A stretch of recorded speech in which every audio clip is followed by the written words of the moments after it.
नमस्कार मित्रों, सुदृष्टि पीसीएस के आधिकारिक यूट्यूब चैनल पर आप सभी का हार्दिक स्वागत है।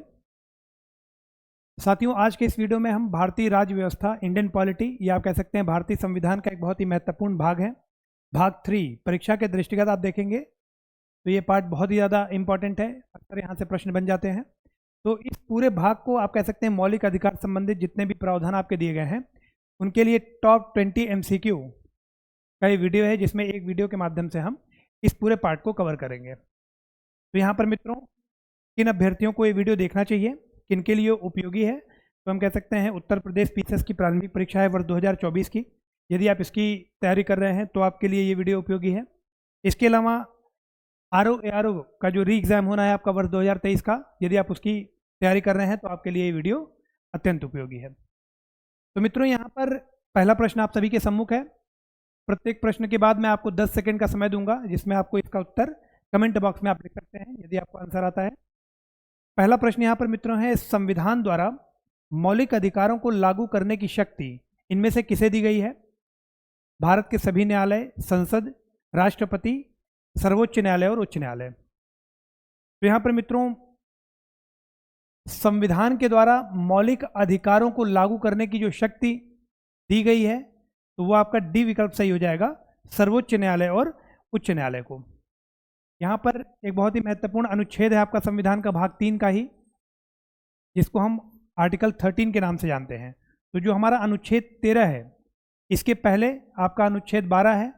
ऑब्वियसली यहाँ पर हम देखेंगे जो भाग 3 है हमारा, ये टोटल 12 से 35, संविधान का जो अनुच्छेद 12 है वहाँ से 35 तक के जो प्रावधान है वो आपके मौलिक अधिकार इस विषय से संबंधित है, जिसमें अनुच्छेद 13 जो है इसको न्यायिक समीक्षा का द्वार भी कहा जाता है। न्यायिक समीक्षा का द्वार, या आप कह सकते हैं gateway of judicial review. Gateway of judicial review, इसको न्यायिक समीक्षा का द्वार क्यों कहते हैं? क्योंकि यहाँ पर हम अभी देखेंगे संविधान में जो अनुच्छेद 13 है, यहाँ पर जो प्रावधान लिखे गए हैं उसमें जो सबसे पहला प्रावधान है उसमें हम देखेंगे कि यदि कोई भी ऐसा विधि या कानून देश के अंदर चला आ रहा है संविधान के बनने से पहले, जो कि भाग 3 में प्रदत्त मौलिक अधिकारों के विरुद्ध है या उनका उल्लंघन कर रहा हो, तो उसे उसी मात्रा तक शून्य या वॉइड घोषित, नल या वॉइड घोषित कर दिया जाता है। और ये काम करता कौन है? तो ये अनुच्छेद 13 के माध्यम से ये शक्ति किसको दी गई है? सर्वोच्च न्यायालय और उच्च न्यायालय को दी गई है, ध्यान रखिएगा। ठीक है, इस शक्ति का प्रयोग करते हुए आप देखेंगे कि सर्वोच्च न्यायालय अनुच्छेद 32 के द्वारा, अनुच्छेद 32 के माध्यम से यदि मौलिक अधिकारों का हनन हो रहा हो तो ये रिट जारी करके उसे लागू करा सकते हैं। और उच्च न्यायालय इसी शक्ति का प्रयोग आप कह सकते हैं कि अनुच्छेद 226 के माध्यम से करता है। ठीक है, तो यहाँ पर रिट ज्यूरिडिक्शन का नाम देते हैं हम लोग, रिट क्षेत्राधिकार। तो उच्च न्यायालय मौलिक अधिकारों के विषय में भी रिट जारी कर सकता है और अन्य विषयों पर भी रिट जारी कर सकता है। लेकिन वहीं पर जो सर्वोच्च न्यायालय है वो 32 के माध्यम से आप कह सकते हैं कि 5 तरह की रिट होती हैं, 5 प्रकार की, उनको जारी करके उन्हें दोबारा लागू करा सकता है। तो अनुच्छेद 32 या 26 के माध्यम से, 226 के माध्यम से जो अधिकार प्राप्त है नागरिकों को या किसी भी व्यक्ति को, आप कह सकते हैं उसे हम संवैधानिक उपचार का अधिकार कहते हैं। संवैधानिक उपचार, उपचार किस चीज का किया जा रहा है कि अगर किसी भी मौलिक अधिकार का हनन हो रहा है तो उसे आप डायरेक्टली सर्वोच्च न्यायालय में जाकर के उसे लागू करा सकते हैं। तो यहाँ पर मित्रों डी विकल्प हमारा बिल्कुल करेक्ट हो जाएगा। अब यहाँ पर अनुच्छेद 13 में आप देख लें क्या क्या लिखा हुआ है संविधान की। अगर हम बात करें तो अनुच्छेद 13 में जो पहला खंड है इसका, वो हमें यह बताता है कि अगर कोई भी ऐसा कानून है जो संविधान के बनने से पहले, संविधान के बनने से पहले से देश में चला आ रहा है, तो अगर वो मौलिक अधिकार जो हमारा भाग 3 है उसमें लिखे किसी भी मौलिक अधिकार का उल्लंघन कर रहा है तो वह उसी मात्रा तक शून्य हो जाएगा। ठीक है, या उसे नल घोषित कर दिया जाएगा। तो मतलब अनुच्छेद 13 का जो पहला खंड है ये प्री कॉन्स्टिट्यूशनल लॉस की बात करता है। ये आप कह सकते हैं, यहाँ पे लिख देता हूं, जो 13(1) है ये प्री कॉन्स्टिट्यूशनल लॉस की बात करता है, मतलब संविधान के बनने से पहले वहीं पर अगर 13(2) की बात करें हम लोग, आर्टिकल 13 क्लॉज 2 जो अनुच्छेद 13 का खंड 2 है, ये पोस्ट कॉन्स्टिट्यूशनल लॉस की बात करता है। ये आपका पोस्ट कॉन्स्टिट्यूशनल लॉज या संविधान के बनने के बाद राज्य अब कोई भी ऐसा कानून नहीं बनाएगा। देखिए आप पहला पढ़ेंगे तो उसमें आएगा कि इस संविधान के प्रारंभ से ठीक पहले भारत के राज्य क्षेत्र में प्रवर्तित सभी विधियां, है ना, उस मात्रा तक शून्य होंगी जिस मात्रा तक वे इस भाग में या इस मौलिक अधिकार सेक्शन में प्रदत्त किसी भी मौलिक अधिकार का हनन कर रही होंगी। और दूसरा लिखा हुआ है राज्य ऐसा कोई विधि या कानून नहीं बनाएगा, मतलब अब संविधान के बनने की बात हो रही है। तो ये प्री कॉन्स्टिट्यूशनल हो गया, ये पोस्ट कॉन्स्टिट्यूशनल हो गया। इसी को आप कह सकते हैं, इसमें दो सिद्धांत भी आते हैं। आच्छादन का सिद्धांत, एक है आपका आच्छादन जिसको डॉक्ट्राइन ऑफ इक्लिप्स कहा जाता है, और एक है आपका विच्छेदनीयता का सिद्धांत।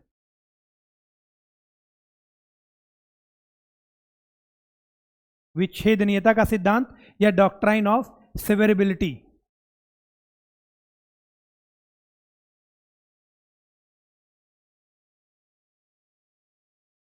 डॉक्ट्राइन ऑफ सेवेरेबिलिटी या विच्छेदनीयता का सिद्धांत। ठीक है, इनके बारे में भी हम आगे बात करेंगे। अगले प्रश्न पे आते हैं, अगला प्रश्न देखते हैं क्या कहता है। तो दूसरा प्रश्न आप सभी के सम्मुख है, मैं चाहूंगा कि यदि आपको उत्तर पता हो तो कमेंट में जरूर बताएं। निम्नलिखित में से इस व्यक्ति ने मौलिक अधिकारों के लिए ये वक्तव्य कहे थे कि मौलिक अधिकार हमारे लोगों के प्रति प्रतिज्ञा और सभ्य दुनिया के साथ एक समझौता है। तो ये वक्तव्य किसके द्वारा कहा गया? पंडित जवाहरलाल नेहरू, डॉक्टर भीमराव अंबेडकर, डॉक्टर राजेंद्र प्रसाद या डॉक्टर एस राधाकृष्णन। तो यहां पर मित्रों डी विकल्प हमारा बिल्कुल करेक्ट हो जाएगा। डॉक्टर एस राधाकृष्णन के द्वारा यह वक्तव्य कहा गया था।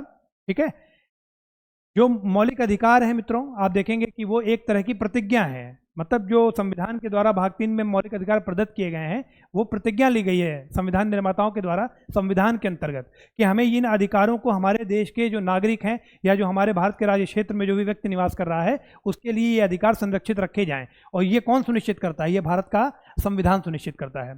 ठीक है, इसके अलावा आप यहाँ पर एक और वक्तव्य याद रखिए कि पूर्व आप कह सकते हैं मुख्य न्यायाधीश थे आपके सर्वोच्च न्यायालय के जस्टिस पतंजलि शास्त्री। पतंजलि शास्त्री, इन्होंने कहा था या इन्होंने कहा कि जो भाग 3 है हमारा, इसका मुख्य उद्देश्य क्या है?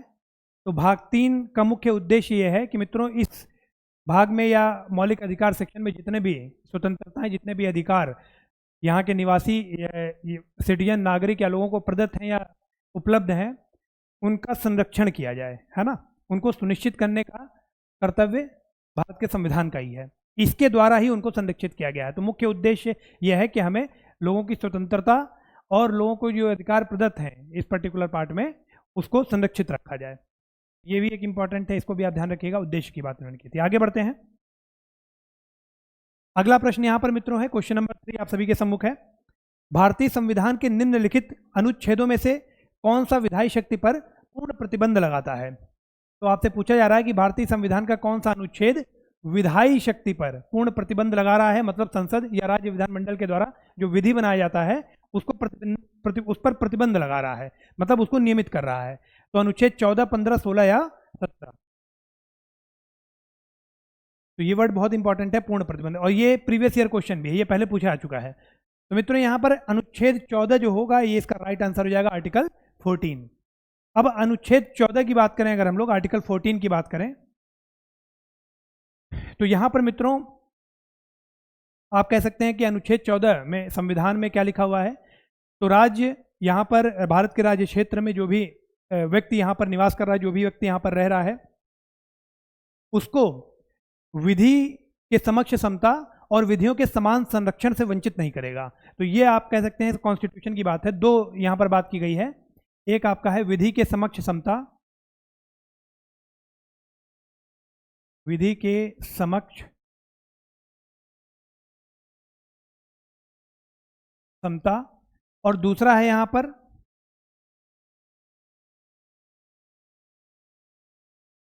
विधियों का समान संरक्षण।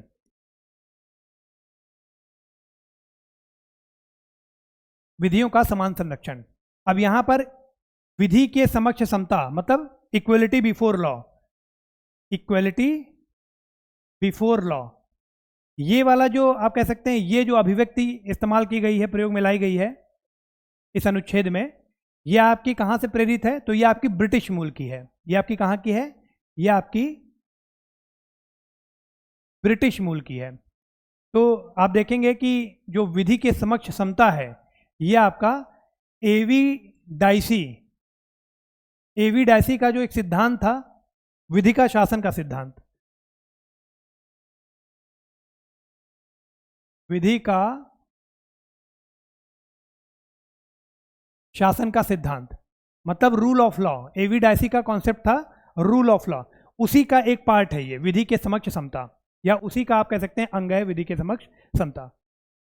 वहीं पर अगर विधियों के समान संरक्षण की बात करें तो ये आपका अमेरिकी संविधान से लिया गया है। ये आपका कहां से लिया गया है? अमेरिका के संविधान से। ये आपका अमेरिका के संविधान से लिया गया है। तो ये दो आप कह सकते हैं अनुच्छेद 14 में ये दोनों बातें कही गई हैं कि किसी भी व्यक्ति को इन दोनों चीजों से वंचित नहीं रखा जाएगा। ठीक है। अब यहां पर एक बात आपको और ध्यान में रखनी है कि जो अनुच्छेद 14 है हमारा, इसमें एक बहुत इंपॉर्टेंट केस आता है इंदिरा गांधी बनाम इंदिरा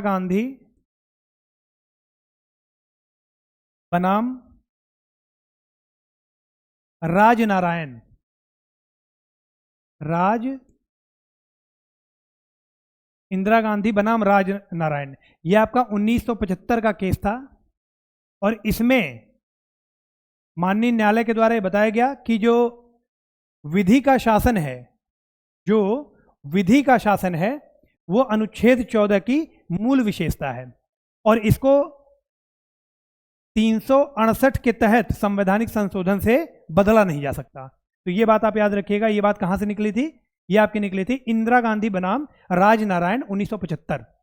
ये जो केस हुआ था इंदिरा गांधी बनाम राजनारायण 1975, इसमें बात कही गई थी कि जो विधि का शासन है, जैसे इक्वलिटी बिफोर लॉ की हम बात करते हैं, वो विधि का शासन का ही एक हिस्सा है एवी डाइसी के। तो विधि का शासन इसकी मूल विशेषता है भाग 3 की, और इसको अनुच्छेद 368 के द्वारा, जो संवैधानिक संशोधन की बात हम करते हैं, उसके द्वारा बदला नहीं जा सकता।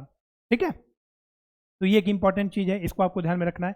इसके बाद यहां पर मित्रों अनुच्छेद 14 के कुछ अपवाद भी हैं जिन पर प्रश्न बनते हैं एग्जाम में, तो उनको भी आपको ध्यान में रखना है। जैसे यहां पर देख लेते हैं कौन कौन से अपवाद हैं। तो सबसे पहला अपवाद है, आपके टोटल 5 अपवाद हैं जिनको आपको ध्यान में रखना है। पहला है आपका आर्टिकल 361। अनुच्छेद 361 में भारत के राष्ट्रपति और राज्यों के राज्यपाल, यहां पे मैं लिख रहा हूं, भारत के राष्ट्रपति और राज्यों के राज्यपाल को इम्यूनिटी प्रोवाइड की गई है, प्रतिरक्षा प्रोवाइड की गई है, उपलब्ध कराई गई है। कैसे? कि जब तक वो अपने कार्यकाल में रहेंगे उनके खिलाफ कोई भी आपराधिक कार्रवाई या आप कह सकते हैं सिविल जो कार्रवाई है वो नहीं चलाई जा सकती। सिविल कार्रवाई चलाई जा सकती है लेकिन उसके लिए 2 मंथ का प्रायर नोटिस देना होगा। 2 महीने के पूर्व सूचना पर ही उन पर सिविल कार्रवाई चलाई जा सकती है, आपराधिक तो नहीं चल सकती। तो ये एक इम्यूनिटी दी गई। इसके अलावा भारत के राष्ट्रपति और राज्यों के राज्यपाल अपने कर्तव्यों और शक्तियों के प्रयोग के लिए या उसके द्वारा प्रयोग में किए गए कार्यों के लिए वो किसी भी न्यायालय में उत्तरदायी नहीं होंगे। तो ये एक इम्यूनिटी हो गई 361 के द्वारा। इसके बाद जो दूसरी इम्यूनिटी दी गई वो दी गई है 361 क में या 361 ए में। अब यहां पर मित्रों अनुच्छेद 361 ए में क्या बताया गया है या 361 क में क्या बताया गया है कि संसद या राज्य विधानमंडल के किसी भी सदन में जो आप कह सकते हैं वास्तविक सत्य रिपोर्ट होती है, यदि उसको कोई भी व्यक्ति प्रकाशित कर देता है तो वह किसी भी न्यायिक कार्रवाई के लिए उत्तरदायी नहीं होगा। तो ये 361 क में बताया गया है, ये भी बहुत महत्वपूर्ण है। इसमें तीसरा जो आपको याद रखना है ना, जो थर्ड याद रखना है अपवाद अनुच्छेद 14 का, वो आपको याद रखना है जो विदेशी नागरिक होते हैं या विदेशी राजनयिक या विदेशी राजदूत होते हैं उनको डिप्लोमेटिक इम्यूनिटी दी जाती है। ठीक है। तो वो भी आप इसका एक अपवाद हो जाएगा। तो यहां पर आप लिख सकते हैं विदेशी, है ना। इसके बाद मित्रों जो चौथा आता है यहां पर, चौथा हमारा आता है अनुच्छेद 105 और अनुच्छेद 194। अनुच्छेद 105 में जो संसद के सदस्य हैं और 194 के द्वारा जो राज्य विधानमंडल के सदस्य हैं, वो अगर किसी बात कोई वक्तव्य देते हैं सदन के दौरान, कार्यवाही के दौरान, और अगर वो कोई वोट करते हैं तो उसके लिए वो किसी न्यायालय में उत्तरदायी नहीं है ना। उसके लिए न्यायालय में उनके ऊपर मुकदमा नहीं चला सकता कि इन्होंने संसद में ऐसा कहा था, इन्होंने इस विषय पर ये वोट डाला था। ठीक है, तो ये बात 105 194 के द्वारा बताई गई है। और पांचवा जो सबसे महत्वपूर्ण है, आपको ध्यान रखना है, वो है मित्रों जो आर्टिकल 31C है हमारा, वो भी एक अपवाद है। क्यों? क्योंकि अनुच्छेद 31C में आप देखेंगे कि यह बात कही गई है कि राज्य के जो नीति निर्देशक सिद्धांत हैं, जो तत्व हैं, उसमें आर्टिकल 39B और C में जो भी प्रावधान दिए गए हैं, अनुच्छेद 39B और C में जो भी प्रावधान दिए गए हैं, उनको लागू कराने के लिए अगर राज्य कोई विधि बनाता है तो उस विधि को महज इस बात पे नल या असंवैधानिक घोषित नहीं किया जाएगा कि वो अनुच्छेद 14 का उल्लंघन कर रहे हैं। तो यहां पर आप देखेंगे 14 से ऊपर कर दिया गया है 39B और C को 31C के द्वारा। तो ये भी एक महत्वपूर्ण प्रावधान है जिसको आपको ध्यान में रखना है, और परीक्षा में यहां से कहीं से भी प्रश्न बन सकते हैं आपके। ठीक है, आगे बढ़ते हैं। तो ये इसका आंसर क्या हो जाएगा? आर्टिकल 14। अगले प्रश्न पे आ जाते हैं। अगला क्वेश्चन है हमारा क्वेश्चन नंबर 4। संविधान के किस अनुच्छेद के तहत निजी और गैर सहायता प्राप्त शैक्षणिक संस्थानों सहित ओबीसी SC ST को प्रवेश में आरक्षण दिया गया है? मतलब जो शिक्षण संस्थान है उसमें प्रवेश में आरक्षण दिया गया है। 4 विकल्प है, अनुच्छेद 15(4), 15(5), 16(4) या 16(5। मैं चाहूंगा कमेंट बॉक्स में कमेंट करके जरूर आप अपना उत्तर बताएं। तो यहां पर मित्रों बी विकल्प हमारा बिल्कुल करेक्ट हो जाएगा। जो अनुच्छेद 15(5) है उसमें आप देखेंगे कि जो SC ST वर्ग के लोग हो गए या जो पिछड़ा वर्ग के लोग हैं, ठीक है, इनको शैक्षणिक संस्थान में आरक्षण प्रोवाइड किया गया है। शैक्षणिक संस्थानों में इनके प्रवेश के लिए आरक्षण की व्यवस्था की गई है। और वहां पे ध्यान रखिएगा, जो सहायता प्राप्त शैक्षणिक संस्थान है या जो निजी या जो प्राइवेट शैक्षणिक संस्थान है, दोनों को शामिल किया गया है। किसको बाहर रखा गया है? तो आप देखेंगे जो आर्टिकल 30 है, जहां पर माइनॉरिटी एजुकेशनल इंस्टीट्यूशन की बात की जाती है, माइनॉरिटी एजुकेशनल इंस्टीट्यूशन। ठीक है, तो इनको छोड़ करके अन्य जितने भी शैक्षणिक संस्थान हैं, सहायता प्राप्त, गैर सहायता प्राप्त, सरकारी, निजी संस्थान, उन सभी में यह आरक्षण की व्यवस्था की गई है। तो बी विकल्प हमारा बिल्कुल करेक्ट जाएगा, अनुच्छेद 15 का। अब अनुच्छेद 15 की अगर बात करें तो बेसिकली ये क्या बताता है हमें? तो अनुच्छेद 15 मित्रों, भारत के संविधान के भाग 3 के अनुच्छेद 15 में आप देखेंगे डिस्क्रिमिनेशन या विभेद का प्रतिषेध किया गया है। विभेद का प्रतिषेध, जिसको विभेद को आप कह सकते हैं डिस्क्रिमिनेशन।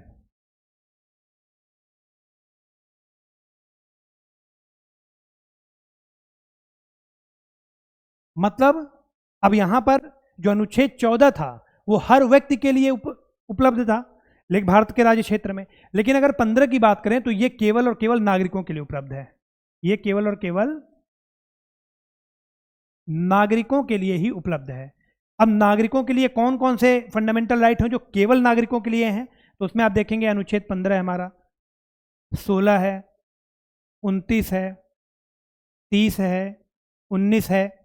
तो 15, 16, 19, 29, 30 ये ऐसे प्रावधान हैं जो केवल नागरिकों के लिए मौजूद हैं, विदेशियों के लिए नहीं है। ठीक है, अब यहां पर विभेद का प्रतिषेध किया जा रहा है, लेकिन विभेद या डिस्क्रिमिनेशन के ग्राउंड क्या हैं ये भी बताए गए हैं।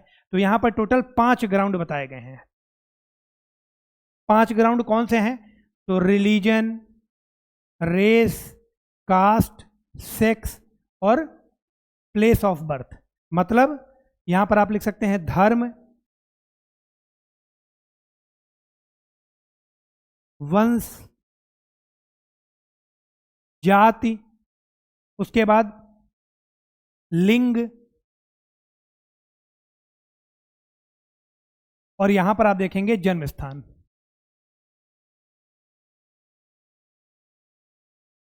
अब ये 5 ग्राउंड लिखे गए हैं, धर्म, वंश, जाति, लिंग और जन्म स्थान।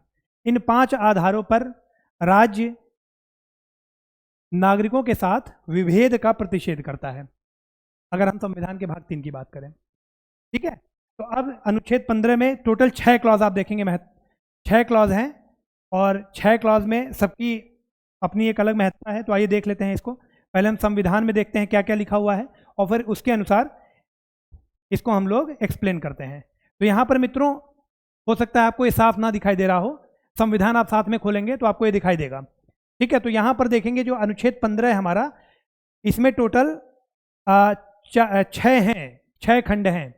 तो अगर पहले खंड की हम बात करें, यहाँ पर मैं लिखता हूँ अनुच्छेद 15 के अगर पहले खंड की बात करें, 15(1) की बात करें, तो यहाँ पर आप देखेंगे कि राज्य किसी भी नागरिक के विरुद्ध इन आधारों पर, जो 5 आधार मैंने बनाए हैं, उन आधारों पर विभेद का निषेध करता है या फिर विभेद नहीं करेगा। तो वो आधार मैंने आपको ऑलरेडी बता दिए, यहाँ पर लिख दे रहा हूँ, रिलीजन, रेस, कास्ट, सेक्स और प्लेस ऑफ बर्थ, ये 5 आधार हैं। तो यहाँ पर आप कह सकते हैं कि राज्य की बात की गई कि राज्य विभेद नहीं करेगा, विभेद नहीं करेगा। अगर 15(2) की बात करें तो यहां पर मित्रों आप देखेंगे कि किसी भी नागरिक के साथ इन आधारों पर, जो हमने अभी जिनकी चर्चा की, इन आधारों पर किसी भी नागरिक को इन जगहों पर प्रवेश करने से रोका नहीं जाएगा या उपयोग करने से रोका नहीं जाएगा। जैसे आपके दुकान हो गए, सार्वजनिक भोजनालय हो गए, होटल हो गए, सार्वजनिक मनोरंजन के स्थान हो गए, तालाब, स्नान घाट, सड़क या सार्वजनिक समागम के स्थान। तो इन जगहों पर प्रवेश करने में इन लोगों को किसी प्रकार की बाधा नहीं आनी चाहिए, ये लिखा। अब उस टाइम पर, जिस टाइम पर संविधान बना था, उस वक्त ये सारे इशू बहुत महत्वपूर्ण थे, इसलिए इनको संविधान में लिख दिया गया। लेकिन न्यायालय ने अपने कई निर्णय में ये चीज बताई है कि ये केवल, इसका जो दायरा है बहुत व्यापक है, ये केवल इतने ही चीजों पर लागू नहीं होता है, इवन किसी भी प्रकार के विभेद के प्रतिषेध की बात की गई है। ठीक है, डिस्क्रिमिनेशन नहीं होगा। एक ही परिस्थिति, अगर एक जैसी सामान्य परिस्थिति में 2 लोग हैं तो उनके साथ किसी प्रकार का डिस्क्रिमिनेशन राज्य के द्वारा नहीं किया जाएगा। तो ये आपका हो गया 1। और यहां पर आप देखेंगे कि जो सार्वजनिक स्थल हैं, जो हमने देखा, तो यहां पर लिख लेते हैं सार्वजनिक स्थल। ठीक है, उसके बाद अगर अनुच्छेद 15 क्लॉज 3 की बात करें तो यहां पर स्त्री और बालकों की बात की गई है, यहां पर वुमेन और चिल्ड्रन की बात की गई है। अगर 3 को आप देखेंगे तो स्त्रियों और बालकों की बात की गई है, स्त्रियों और, मतलब अब यहां पर ऊपर हमने एक क्राइटेरिया लिखा है सेक्स, कि राज्य जो है वो सेक्स के आधार पर या लिंग के आधार पर किसी भी प्रकार का विभेद नहीं करेगा। तो इसका मतलब ये नहीं है कि ये जो आर्टिकल है हमारा, वो राज्य को स्त्रियों और बालकों के संवर्धन के लिए अलग विशेष कानून बनाने से रोकता है। ठीक है, तो ये बात यहाँ लिख दी गई है कि राज्य के पास अधिकार है कि स्त्रियों और बालकों के लिए वो विशेष उपबंध कर सकते हैं, इनके अपलिफ्टमेंट के लिए, है ना, इनके संवर्धन के लिए। तो यहाँ पर ये हो गया। अगर क्लॉज 4 की हम बात करें मित्रों यहाँ पर, तो जो चौथा क्लास है हमारा, या जो चौथा खंड है अनुच्छेद 15 का, वो यहाँ पर बैकवर्ड क्लास की बात करता है। ठीक है, या आप कह सकते हैं पिछड़ा वर्ग की बात करता है, अनुसूचित जाति और जनजाति की बात करता है, मतलब SC और ST की बात करता है कि राज्य को इनके लिए भी, जिस तरह स्त्री और बालकों के लिए जो राज्य है वो कानून बना सकता है इनके संवर्धन के लिए, उसी प्रकार बैकवर्ड क्लास। अब बैकवर्ड क्लास में भी 2 प्रकार के बैकवर्डनेस की बात की गई है।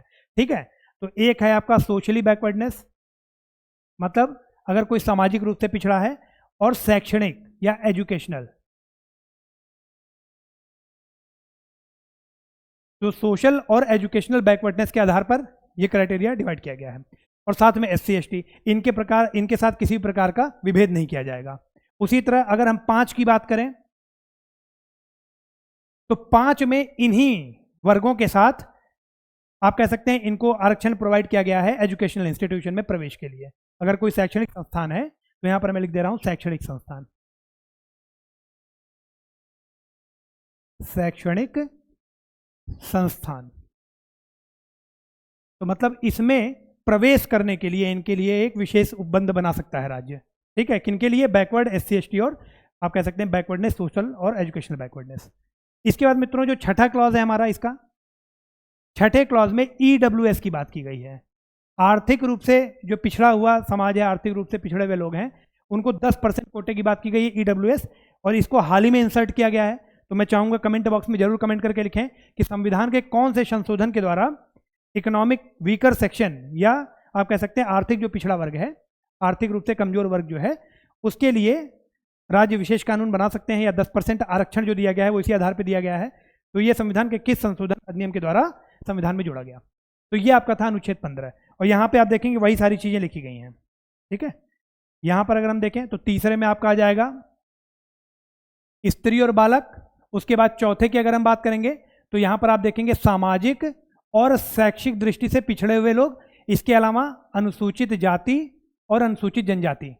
ठीक है, इनके लिए राज्य विशेष उपबंध कर सकता है। इसी तरह अगर 5 में देखेंगे हम तो इन्हीं लोगों के लिए जो शिक्षा संस्थान है उसके अंतर्गत अब यहाँ पर लिखा गया है कि अनुच्छेद 30 में जो शिक्षा संस्थानों की बात की गई है उनको छोड़कर उनसे भिन्न जो अन्य शिक्षा संस्थान है जिसके अंतर्गत प्राइवेट और राज्य से सहायता प्राप्त दोनों ही आते हैं, उसमें प्रवेश के लिए इनको आरक्षण दिया जाएगा। और जो आप कह सकते हैं छठा खंड है, इसमें इकोनॉमिक वीकर सेक्शन की बात की गई है, आर्थिक रूप से दुर्बल वर्ग।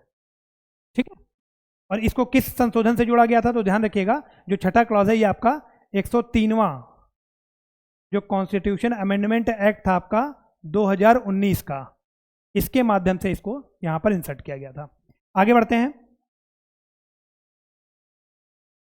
अगला प्रश्न आप सभी के सम्मुख है, इंदिरा साहनी बनाम भारत संघ मामले में सर्वोच्च न्यायालय का निर्णय किस मुद्दे से संबंधित है। तो 4 विकल्प हैं, सरकारी रोजगार में ओबीसी आरक्षण के मुद्दे से के संबंध में, मूल संरचना का जो सिद्धांत है बेसिक स्ट्रक्चर उसके संबंध में, एसएससी के पदोन्नति पर आरक्षण को मंजूरी देना, एससी एसटी कर दीजिए यहाँ पे, है ना, ये एससी एसटी की बात है, पदोन्नति से संबंधित है या एसटी के लिए विस्तारित आरक्षण है। तो यहाँ पर मित्रों ए विकल्प हमारा बिल्कुल करेक्ट हो जाएगा, यहाँ पर ए विकल्प हमारा बिल्कुल करेक्ट हो जाएगा। सरकारी रोजगार में ओबीसी आरक्षण के मुद्दे के संबंध में ये केस हुआ था, इंदिरा साहनी बनाम भारत संघ मामला। ठीक है, ये केस था आपका 1992 का एक केस था, इंदिरा साहनी बनाम भारत संघ। और इस केस में ये बात बताई गई थी, या आप कह सकते हैं न्यायालय के द्वारा ये कहा गया कि आर्टिकल 15 क्लॉज 4 और आर्टिकल 16 क्लॉज 4 इनके द्वारा जो भी आरक्षण दिया जा रहा है, जो भी आरक्षण प्रोवाइडेड है, आप कह सकते हैं कि वो कुल सीटों के 50% से ज़्यादा नहीं होना चाहिए। मतलब 50% कोटा वाली जो बात कही गई थी, या 50% का जो एक सील लगाया गया था, वो इंदिरा साहनी बनाम भारत संघ मामला 1992 का मामला था। ठीक है, तो यहाँ पर ये बात, अब आरक्षण के ऊपर थोड़ा हम लोग देख लेते हैं। अगर आरक्षण की बात की जाए मित्रों तो यहाँ पर देखते हैं, आप देखेंगे ये मुद्दा बहुत चर्चा में रहता है ना। तो अगर आरक्षण की हम बात करें तो यहाँ पर जो संवैधानिक प्रावधान है, संविधान में जो चीज़ें लिखी गई हैं आरक्षण के बारे में, उनके बारे में एटलीस्ट आपको पता होना चाहिए। मैं एक हिंट दे रहा हूँ, आप प्रोविजंस को जरूर पढ़ना जाके। जैसे अगर हम भाग 16 की बात करें, संविधान का भाग 16, तो इसमें आप देखेंगे अनुच्छेद 330 और अनुच्छेद 332। तो इन दोनों अनुच्छेदों के द्वारा जो एससी एसटी वर्ग है, जो आपका एससी एसटी वर्ग है, इनकी जो आप कह सकते हैं सदस्य संख्या है उसको संरक्षित किया गया है। ठीक है, उसके विषय में विशेष उपबंध बनाए गए हैं, या इनके आप कह सकते हैं सदस्यता के लिए आरक्षण की बात की गई है। कहां पर, तो जो संसद है या फिर जो राज्य विधानमंडल है उसमें इनकी सदस्य संख्या के ऊपर आरक्षण की बात की गई है 330 और 332 में, भाग 16 में। इसके बाद मित्रों, अगर ये तो हो गया केंद्र और राज्य की बात, राज्य विधानमंडलों की। अगर हम 243D देखें, 243D, तो यहां पर पंचायतों में इनके लिए सीटों का आरक्षण किया गया है। पंचायतों में एससी एसटी वर्ग के लिए सीटों का आरक्षण आप कह सकते हैं अनुच्छेद 243D में किया गया है। उसी तरह अगर 243T की बात करें तो यहां पर नगर पालिकाओं में,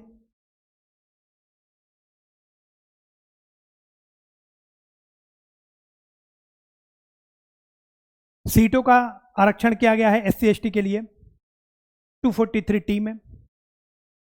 अभी हमने देखा अनुच्छेद 15(4) और अनुच्छेद 16(4) विभेद से प्रतिषेध के विषय में आप देखेंगे तो 15(4) की बात की गई है। और जो आर्टिकल 16 है ये आप कह सकते हैं equal opportunity in matters of public employment, मतलब सरकारी नौकरी में समान अवसर प्रदत्त करने के लिए जो समर्पित प्रावधान है संविधान में, वो आपका अनुच्छेद 16 है। अनुच्छेद 16 का जो चौथा खंड है, अनुच्छेद 16 का जो चौथा खंड है, वो आप कह सकते हैं कि SC और ST वर्ग को सरकारी नौकरी में आरक्षण प्रोवाइड करता है, सरकारी नौकरी में आरक्षण देता है 16(4). इसी में आप देखेंगे कि 77वें संविधान संशोधन अधिनियम, और अगर ईयर की बात करें तो इसका ईयर अभी देखते हैं, तो इसमें 77वें अधिनियम के द्वारा एक आर्टिकल जोड़ा गया 16(4)A 16(4)क। इसके द्वारा आप देखेंगे तो यहां पर जो पदोन्नति होती है यहां पर भी आरक्षण दिया जाएगा। जो पदोन्नति की बात है यहां पर भी SC और ST को आरक्षण दिया जाएगा 16(4) में कहा गया है। उसी तरह एक अमेंडमेंट था आपका 81st अमेंडमेंट था आपका, ये हुआ था 2000 में। तो 81वें अमेंडमेंट के द्वारा एक वर्ष में जो रिक्तियां रह जाती हैं, एक वर्ष में जो रिक्तियां रह जाती हैं उनको अगले वर्ष SC ST आप कह सकते हैं कोटे में रिजर्व कर दिया जाता है, जिसको कैरी फॉरवर्ड कहा जाता है। तो एक आर्टिकल जोड़ा गया 16(4)B 16(4)A में या 16(4)क में, ये हो गया 16(4)B या 16(4)ख में यहां पर बात किया गया है कैरी फॉरवर्ड, मतलब एक वर्ष की जो रिक्तियां हैं उनको अगले वर्ष की जो रिक्तियां हैं उनके साथ जोड़ करके SC ST वर्ग के लिए संरक्षित कर दिया जाता है। तो ये आपका एक प्रकार का आरक्षण हो गया SC ST के। तो ये आप कह सकते हैं मित्रों आरक्षण से संबंधित जो प्रावधान है हमारे संविधान में, संवैधानिक प्रावधान जो है यहाँ पर हमने उनकी चर्चा कर ली। तो इसका उत्तर क्या हो जाएगा? A विकल्प हमारा बिल्कुल करेक्ट रहेगा। जो इंदिरा साहनी बनाम भारत संघ मामला है उसमें सर्वोच्च न्यायालय का निर्णय किस मुद्दे से संबंधित है? तो सरकारी रोजगार में OBC आरक्षण के मुद्दे से संबंधित है। आगे बढ़ते हैं। अगला प्रश्न आप सभी के सम्मुख है, संविधान का कौन सा अनुच्छेद संघीय संसद राज्य विधानसभाओं द्वारा बनाए गए कानूनों पर संवैधानिक प्रावधानों को वरीयता देता है? तो संविधान का कौन सा अनुच्छेद है जो संसद या राज्य विधानसभाओं के द्वारा बनाए गए जो विधि या कानून है उनके ऊपर वरीयता देता है संविधान के प्रावधानों को? तो यहां पर मित्रों A विकल्प हमारा बिल्कुल करेक्ट हो जाएगा। जो अनुच्छेद 13 है हमारा, ध्यान दीजिएगा, जो संविधान का अनुच्छेद 13 है इसमें क्या बताया गया है कि संविधान के बनने से पहले यदि कोई विधि चली आ रही हो भारत के अंतर्गत तो उसको भी संविधान के भाग 3 में प्रदत्त मौलिक अधिकारों के संगत होना चाहिए। या अगर दूसरे खंड की बात करें तो अब राज्य कोई ऐसी विधि या कानून नहीं बनाएगा जो मूल अधिकारों से असंगत हो।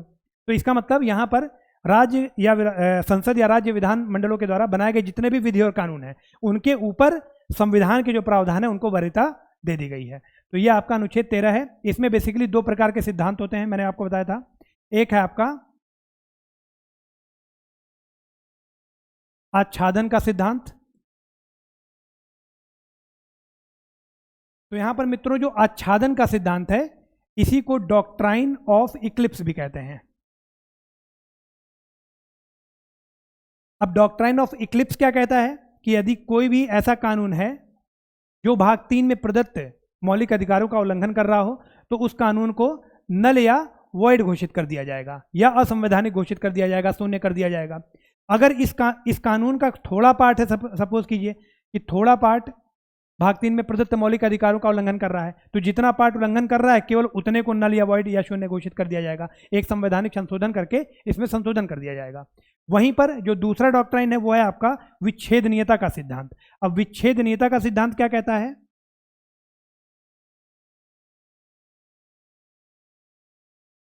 जिसको हम लोग डॉक्ट्राइन ऑफ सिवरेबिलिटी या डॉक्ट्राइन ऑफ सेपरेबिलिटी भी कहते हैं। तो बिल्कुल सिमिलर ही है, लेकिन यहां पर अंतर सिर्फ इतना है कि ध्यान रखिएगा कि विच्छेदनीयता के सिद्धांत में जो कानून है वो पूरी तरह से समाप्त नहीं होता है ना। यहां पर केवल उतने पार्ट को शून्य कर दिया जाता है जो संविधान के भाग 3 के में लिखे जो प्रावधान है उनसे असंगत है। तो है बहुत ज्यादा सिमिलरिटी है। यहां पर जो आर्टिकल 13 क्लॉज 1 है वो बेसिकली बात करता है आच्छादन के सिद्धांत की, जिसमें हम प्री कॉन्स्टिट्यूशनल लॉज को पढ़ते हैं, ठीक है। वहीं पर 13 क्लॉज 2 जो है ये विच्छेदनीयता के सिद्धांत की बात करता है, इसमें हम पोस्ट कॉन्स्टिट्यूशनल लॉज की बात करते हैं, ठीक है। तो अगर अनुच्छेद 13 को हम देखें तो संविधान में क्या क्या चीजें लिखी गई हैं इसको भी एक बार आप देख लें। तो यहां पर मित्रों संविधान के प्रारंभ से ठीक पहले भारत के राज्य क्षेत्र में कोई भी अगर ऐसा कानून या विधि है जो भाग 3 में प्रदत्त मौलिक अधिकारों का उल्लंघन कर रहा है तो उसे नल या वॉइड या शून्य घोषित कर दिया जाएगा। उसी तरह ये आपका हो गया प्री कॉन्स्टिट्यूशनल लॉज की बात, ये आपका हो गया मतलब संविधान के बनने से पहले की बात। दूसरे में आप देखेंगे कि राज्य ऐसा कोई विधि या कानून नहीं बनाएगा जो भाग 3 में प्रदत्त मौलिक अधिकारों का उल्लंघन कर रहा हो, तो ये आपका पोस्ट कॉन्स्टिट्यूशनल लॉज हो गया, ठीक है। अब यहां पर जो विधि और आप देखेंगे एक तो यहां पर विधि शब्द यूज हुआ है और एक यहां पर जो प्रवृत्ति शब्द यूज हुआ है, ठीक है। तो यहां पर उनकी डिफिनेशन दे दी गई है खंड 3 में, अनुच्छेद 13 के खंड 3 में, कि विधि के अंतर्गत क्या क्या चीजें आएंगी। तो आप कह लीजिए अध्यादेश, आदेश, उपविधि, नियम, विनियम, अधिसूचना, अगर कोई प्रथा है तो वो भी इसमें शामिल होगी। और जो प्रवृत्त विधि है इसके अंतर्गत क्या क्या चीजें आएंगी, तो ये आपका जो खंड 3 है उसके उपखंड ख में प्रवृत्त विधि के बारे में प्रदत्त हैं चीजें। अब यहां पर अध्यादेश का नाम आ गया तो आपको पता होना चाहिए कि अनुच्छेद 123 के माध्यम से जो राष्ट्रपति हैं उनको अध्यादेश जारी करने की शक्ति संविधान देता है और अनुच्छेद 213 के माध्यम से राज्यपाल के पास ये शक्ति संविधान के द्वारा प्रदत्त है। आगे बढ़ते हैं। अगला प्रश्न है आप सभी के सम्मुख, भारतीय संविधान के निम्नलिखित अनुच्छेदों में से कौन सा एक अलग श्रेणी से संबंधित है, 14, 15, 16 या 19। तो इनमें से कौन सा एक ऐसा अनुच्छेद है जो एक अलग क्लासिफिकेशन से है या एक अलग श्रेणी से है। तो यहां पर मित्रों एक ओवरव्यू ले लेते हैं कि भारत के संविधान में भाग 3 में जो मौलिक अधिकार प्रदत्त हैं कुल 6 मौलिक अधिकार प्रदत्त हैं।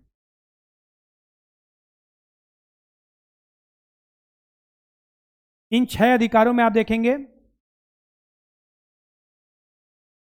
14 से 18 यहां पर आपका दिया गया है समता का अधिकार।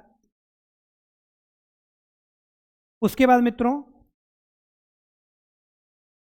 19 से 22 ये आपको दिया गया है स्वतंत्रता का अधिकार।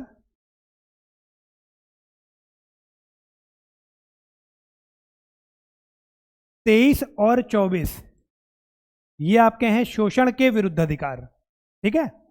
ये आपके हैं शोषण के विरुद्ध अधिकार 23 और 24, जिसमें आपका 23 में बालात श्रम का निषेध किया गया है ना, किसी भी प्रकार के बेगारी का निषेध किया गया है। और अनुच्छेद 24 में जो चाइल्ड लेबर है उसका निषेध किया गया है। उसके बाद मित्रों जो अगला क्लासिफिकेशन है वो आपका आता है 25 से 28, यहां पर आपका धर्म के अधिकार की बात की गई है। 29 और 30 ये आपके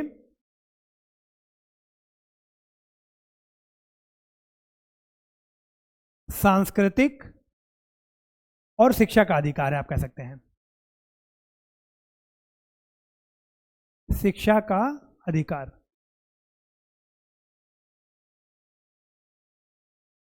और जो लास्ट में है तो कितने हो गए आप देखेंगे यहां पे टोटल कितने अधिकार हो गए। तो ये हो गया आपका पहला, ये हो गया दूसरा, ये हो गया तीसरा, ये हो गया आपका चौथा, यहां पर है आपका पांचवा और एक और है। टोटल 6 अधिकार प्रदत्त हैं। तो छठा आपका हो जाएगा 32वां, जिसको हम संवैधानिक उपचार का अधिकार कहते हैं, ठीक है। Doctor B.R. अम्बेडकर ने अनुच्छेद 32 जो है इसको heart and soul of the constitution of India कहा था, ठीक है। मतलब हृदय और आत्मा की संज्ञा दी थी संविधान के अनुच्छेद 32 को। तो ये टोटल 6 अधिकार है। अब आप देखिए 14 से 18 तक एक वर्ग हो गया, तो ये आपके ये भी आपका समता का अधिकार, ये भी समता का अधिकार, ये भी समता का अधिकार। लेकिन जो अनुच्छेद 19 है ये आपका स्वतंत्रता का अधिकार है। तो यही हमारा इस श्रेणी से अलग हो रहा है। तो डी विकल्प यहां पर हमारा बिल्कुल करेक्ट हो जाएगा। ठीक है, इसमें एक चीज और आप याद रखना कि जो संपत्ति का अधिकार है, राइट टू प्रॉपर्टी जो है, इसको 44वें संविधान संशोधन अधिनियम के द्वारा 1978 में मौलिक अधिकार की श्रेणी से हटा करके एक लीगल राइट बना दिया गया। एक लीगल राइट बना दिया गया अंडर आर्टिकल 300A। ठीक है, तो जो राइट टू प्रॉपर्टी है ये 44th अमेंडमेंट के द्वारा हटाया गया, आप कह सकते हैं मौलिक अधिकार की श्रेणी से, और एक लीगल राइट बना दिया गया अंडर आर्टिकल 300A। तो ये भी आपको याद रखना है। अगले प्रश्न पे आते हैं हम लोग। तो यहां पर देख लेते हैं कि अनुच्छेद 19 में जो स्वतंत्रता दी गई है उसमें कुछ इंपॉर्टेंट बातें हैं। जैसे अगर स्वतंत्रता की बात करें सबसे पहले तो देखेंगे वाक स्वतंत्र आदि विषय कुछ अधिकारों का संरक्षण, जिसमें सभी नागरिकों को यह स्वतंत्रता दी गई है। टोटल आप देखेंगे 5 तरह की स्वतंत्रता दी गई है, जिसमें एक है आपका वाक स्वतंत्रता और अभिव्यक्ति, मतलब स्पीच एंड एक्सप्रेशन। इसके बाद शांतिपूर्वक और निरायुद्ध सम्मेलन करने की स्वतंत्रता है। संगम या संघ सहकारी सोसाइटी बनाने की स्वतंत्रता। अब जो सहकारी सोसाइटी वर्ड है ये संविधान के किस आप कह सकते हैं संशोधन अधिनियम के द्वारा जोड़ा गया, तो मैं चाहूंगा कमेंट बॉक्स में प्लीज कमेंट करके बताएं। तो यहां पर मित्रों आपको ध्यान रखना चाहिए जो 97th अमेंडमेंट हुआ था हमारा 11 में, 97th अमेंडमेंट हुआ था हमारा, यहां पर देखिए लिखा हुआ 97वें संशोधन अधिनियम 2011। तो इसके द्वारा जो सहकारी सोसाइटी या कोऑपरेटिव सोसाइटी वर्ल्ड है ये हमारा 19 में जोड़ा गया था। तो कहां पर जोड़ा गया था? 19 ग में, ध्यान रखिएगा, आर्टिकल 19(1) ग, आर्टिकल 19(1) ग, यहां पर कोऑपरेटिव सोसाइटी वर्ड जोड़ा गया 97th अमेंडमेंट के द्वारा 2011 में। उसके बाद राज्य क्षेत्र में सर्वत्र आवास संचरण का अधिकार, यह आपका घ में दिया गया है। राज्य क्षेत्र के किसी भाग में निवास करने और बस जाने का अधिकार, ठीक है, ये अंग में दिया हुआ है। और 6 में आप कह सकते हैं किसी प्रकार की उपजीविका, वृत्ति या व्यापार या कारोबार करने का अधिकार है, ये आपका दिया गया है 6 में। अब ये जो आप कह सकते हैं कि पांचों, ये आपके जो छह स्वतंत्रता के अधिकार हैं, ये जो आपके 6 अधिकार हैं इनको तुरंत प्रतिबंधित कर दिया गया है अगले खंडों में। अब देखेंगे जो खंड 2 है वो कुछ आधारों पर जो आर्टिकल 19(1) क है, मतलब केवल इसको प्रतिबंधित, इस पर प्रतिबंध लगा रहा है। तो किन आधारों पर लगा रहा है? तो आप देखेंगे भारत की संप्रभुता, एकता और अखंडता, राज्य की सुरक्षा, विदेशी राज्यों के साथ मैत्रीपूर्ण संबंध, लोक व्यवस्था, शिष्टाचार, सदाचार, इसके अलावा न्यायालय की अवमानना, मानहानि और अपराध उद्दीपन। इतने आधारों पर वाक स्वातंत्र और अभिव्यक्ति की स्वतंत्रता को उसके ऊपर प्रतिबंध लगाया गया है। उसी तरह जो शांतिपूर्वक और निरायुद्ध सम्मेलन का अधिकार है, इसको आप देखेंगे कि जो खंड 3 है कुछ आधारों पर इसको प्रतिबंधित किया गया है। कौन कौन से आधार हैं? तो 2 आधार हैं, भारत की प्रभुता, अखंडता और लोक व्यवस्था। इसी तरह जो 4 में है वो अगले का प्रतिबंध है, लिमिटेशन है, 5 में अगले का लिमिटेशन है। तो ये भी आपको ध्यान रखना है कि किन किन आधारों पर प्रतिबंध लगाया गया है। ठीक है, आगे बढ़ते हैं। अगला क्वेश्चन है क्वेश्चन नंबर 8, भारत के संविधान के किस अनुच्छेद के तहत खतरनाक कार्यों से संबंधित कारखानों में बच्चों के रोजगार पर प्रतिबंध लगाया गया है? अनुच्छेद 20, 22, 23 या 24। तो जो हजार्डस इंडस्ट्री है उसमें कोई बालक काम नहीं करेगा, है ना? तो यह बात संविधान के किस अनुच्छेद में लिखी गई है? तो यहां पर मित्रों डी विकल्प हमारा बिल्कुल करेक्ट रहेगा, जो आर्टिकल 24 है।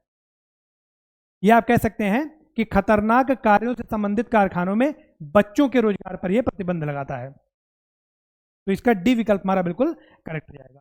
अब यहां पर 23 और 24 एक साथ देख लेते हैं। तो मित्रों अगर मानव के दुर्व्यापार, बालात श्रम, अगर इस पर प्रतिषेध की हम बात करें तो ये आपका कहां पर प्रदत्त है? ये आपका अनुच्छेद 23 में दिया गया है।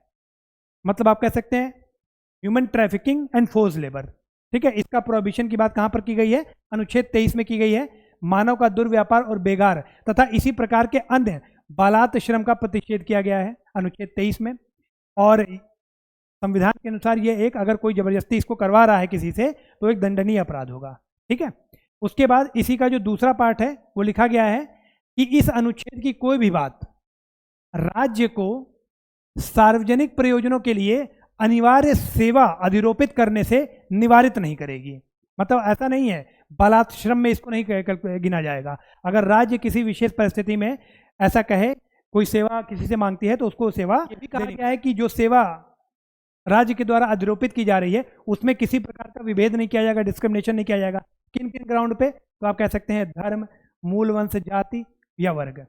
तो इन आधारों पर जो सेवा अधिरोपित की जा रही है उनमें किसी प्रकार का डिस्क्रिमिनेशन नहीं किया जाएगा।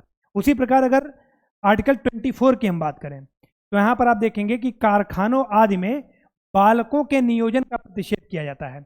अब अनुच्छेद में जो आयु लिखी गई है, ध्यान रखिएगा, 14 वर्ष से कम आयु के किसी बालक को किसी कारखाने में या खान में काम करने के लिए नियोजित नहीं किया जाएगा।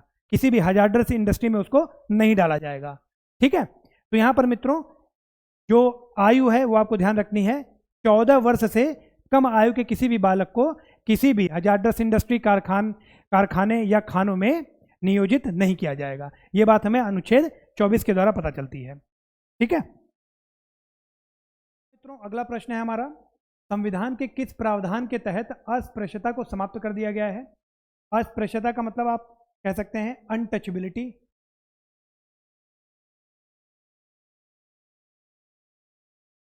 अनटचेबिलिटी को समाप्त कर दिया गया है अनुच्छेद 14, 21, 17 या 19। तो यहां पर मित्रों सी विकल्प हमारा बिल्कुल करेक्ट हो जाएगा। जो अनुच्छेद 17 है वो आप कह सकते हैं प्रोहिबिशन ऑफ अनटचेबिलिटी की बात करता है या अस्पृश्यता के प्रतिषेध की बात करता है। ठीक है, तो मतलब अनुच्छेद जो 17 है संविधान का, उसमें बात लिखी गई है कि अस्पृश्यता को, राज्य अस्पृश्यता को समाप्त करेगा और किसी भी फॉर्म में, किसी भी रूप में अगर इसका उपयोग किया जाता है तो वह एक दंडनीय अपराध होगा।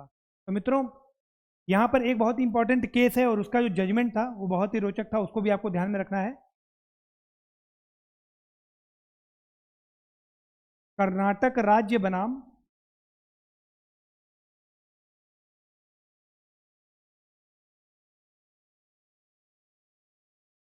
अप्पा बालू इंगलो। कर्नाटक राज्य बनाम अप्पा बालू इंगलो, ये केस था आपका 1993 का। और ध्यान रखिएगा इस केस में सर्वोच्च न्यायालय ने यह बात कही थी कि अस्पृश्यता जो है ये आप कह सकते हैं अप्रत्यक्ष रूप में गुलामी का एक रूप है।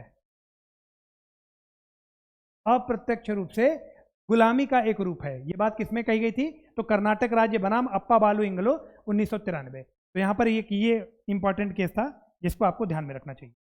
आगे बढ़ते हैं, अगला प्रश्न मित्रों आप सभी के सम्मुख है। मद्रास राज्य बनाम चंपाकम दुरायराजन मामले में भारत के सर्वोच्च न्यायालय के निर्णय के परिणाम स्वरूप निम्नलिखित में से किस मौलिक अधिकार में संशोधन किया गया था? तो आपसे पूछा जा रहा है। तो यहाँ पर मित्रों बी विकल्प हमारा बिल्कुल करेक्ट हो जाएगा। भेदभाव के विरुद्ध अधिकार जो है, मतलब आप कह सकते हैं प्रोहिबिशन ऑफ डिस्क्रिमिनेशन, जो विभेद का निषेध अनुच्छेद 15 में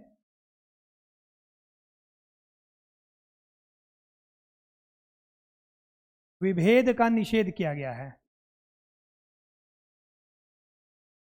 अभी हम लोगों ने डिस्कस किया किन किन आधारों पर किया गया है। तो इसमें आप देखेंगे एक क्लॉज है आर्टिकल 15 क्लॉज 4, जिसमें बैकवर्ड क्लास, एससी और एसटी के लिए राज्य के पास शक्ति है विशेष कानून बनाने की। इनके संवर्धन या इनकी लाइफस्टाइल को, इनके अपलिफ्टमेंट के लिए विशेष कानून राज्य बना सकता है। तो ये जो क्लॉज है आर्टिकल 15 क्लॉज 4, ये आपका जोड़ा गया था फर्स्ट कॉन्स्टिट्यूशन अमेंडमेंट एक्ट 1951 के द्वारा। तो यहाँ पर मित्रों चंपाकम दुरायराजन किस केस के निर्णय के परिणाम स्वरूप ये अमेंडमेंट हुआ? तो हम कह सकते हैं चंपाकम दुरायराजन, मद्रास राज्य बनाम चंपाकम दुरायराजन मामला। ठीक है, तो मित्रों आज के सेशन में 10 प्रश्न हमने टॉप 10 क्वेश्चंस डिस्कस किए। वीडियो को यहीं पर बंद करते हैं, अदरवाइज वीडियो का लेंथ ज़्यादा हो जाएगा, बड़ा हो जाएगा वीडियो। अगला जो वीडियो होगा मित्रों उसमें हम लोग क्वेश्चन नंबर 11 से 20 तक, 11 से 20 तक के प्रश्न देखेंगे। और आप कह सकते हैं कि 2 पार्ट में, ये आप कह सकते हैं पार्ट 1 है, पार्ट में आपका ये वीडियो कंप्लीट हो जाएगा। ठीक है, तो उसके साथ ही हम कह सकते हैं कि जो भाग 3 है हमारा वो पूरी तरह से कंप्लीट हो जाएगा। और परीक्षा के दृष्टिगत जो भी महत्वपूर्ण तथ्य हैं वो हम यहाँ पर डिस्कस कर चुके हों। तो यदि आपको वीडियो अच्छा लग रहा हो तो वीडियो को लाइक और शेयर जरूर करें। यदि आपने अभी तक चैनल को सब्सक्राइब नहीं किया है तो चैनल को सब्सक्राइब कर लें और बेल आइकन को प्रेस कर लें। मित्रों, अगर आप आर ओ परीक्षा जो प्रारंभिक परीक्षा है उसके लिए समर्पित होकर के तैयारी कर रहे हैं तो सुदृष्टि पीसीएस के द्वारा अभ्यास टेस्ट सीरीज चलाई जा रही है। अभ्यास टेस्ट सीरीज में जुड़ने के लिए इस नंबर पर संपर्क करें 7007884151। इस नंबर के व्हाट्सएप पर आप ROARO ये मैसेज लिख करके भेज दें। यदि आप पीसीएस की प्रारंभिक परीक्षा की तैयारी कर रहे हैं तो इसी आप कह सकते हैं नंबर पर 7007884151 पर आप UPPSC लिख करके सेंड कर सकते हैं। Thank you so much.